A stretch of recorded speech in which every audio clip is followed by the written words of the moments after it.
Hello everyone, today in Sangee's Cookery we're going to see a very nutrient packed dish which is nothing but the drumstick sleeves kodumbu or the Murungakeera kodumbu. Murungakeera kodumbu is one of the traditional kodumbu of Tamil Nadu, and this particular drumstick leaves is rich in iron, and we need to include spinach in everyday diet because of its nutrient value. Because of the bitter taste of the drumstick leaves, kids may not like it, but by making a kodumbu which is as tasty as this, definitely they will like it. It is a very tasty dish, and before we go into the procedure as to how to prepare this drumstick leaf kodumbu, if you're watching my channel for the first time, I would request you all to subscribe to my channel and also click on the bell icon for further interesting recipes and notifications. For the Murungakeera kodumbu or for the drumstick leaves kodumbu, I've taken some fresh drumstick leaves. What we need to do is, it's very easy to pluck the leaves. You just have to take it like this. You just have to pluck it like this. Just make sure that you don't take the stem part. And take the green ones. Do not take the yellow ones or the dried ones. Pluck all the leaves. Wash it in water for 2-3 times. Similarly, I'm going to pluck all the leaves and I'm going to clean it with water. Meanwhile, we can pressure cook the dals. The proportion is for 1 cup of tuar dal, half cup of moong dal. So you need to add both, wash it with water and pressure cook for 3 whistles. I've taken one bunch of the drumstick leaves. I have washed it and I have separated all the leaves. I've also pressure cooked the tuar dal and the moong dal in the pressure cooker for 3 whistles. These are the ingredients which has to be fried and ground. 1 teaspoon of black pepper, 1 teaspoon of saunf, 2 teaspoons of dhania, 1.5 tablespoon of chana dal, 1 teaspoon of methi seeds, 4 to 5 red chilies. We'll also be adding the coconut and we'll grind it into a smooth paste. The other ingredients are small onions or the shallots, around 15 to 20 numbers, 4 to 5 flakes of garlic, 3 green chilies, 1 red chili slit into 2, few curry leaves, 2 tomatoes cut into pieces, 1 teaspoon of mustard seeds, turmeric powder 3/4 teaspoon, salt as per taste, gingery oil required for frying, lemon sized tamarind which is soaked in hot water. First, in a pan, I'm just going to add a teaspoon of gingery oil and I'm going to fry the following ingredients, starting with the chana dal and the methi. Let's fry this. Once the chana dal is half fried, I'm also adding the remaining ingredients, dhania, black pepper and saunf and the red chilies. I'm also going to add 3 garlic. Adding all the garlic in this and fry it. I'm also adding the grated coconut.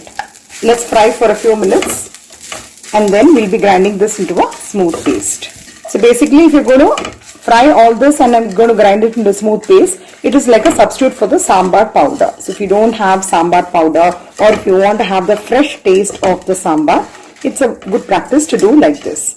So few people add sambar powder instead of this. That also can be a good substitute. You can only grind the coconut and the black pepper and the garlic and add the mixture along with the sambar powder.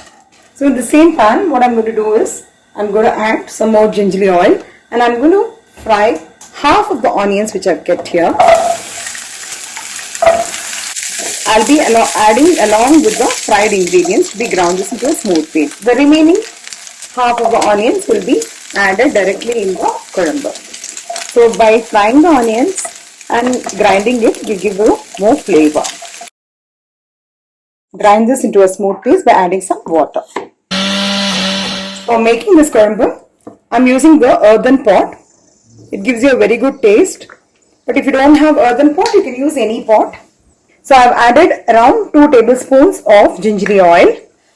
So the oil has got heated up. I'm adding the mustard seeds and also the red chili. Once the mustard seeds splutters completely, I'm adding the green chilies as well as the curry leaves. We'll also be adding the small onions. I'm also going to add some salt so that the onions get cooked faster. Once the onions get fried, I'm also going to add the chopped tomatoes. At this stage, I'm also adding turmeric powder and the salt and let it cook for a few minutes. You can even close and cook the tomatoes so that it gets cooked faster.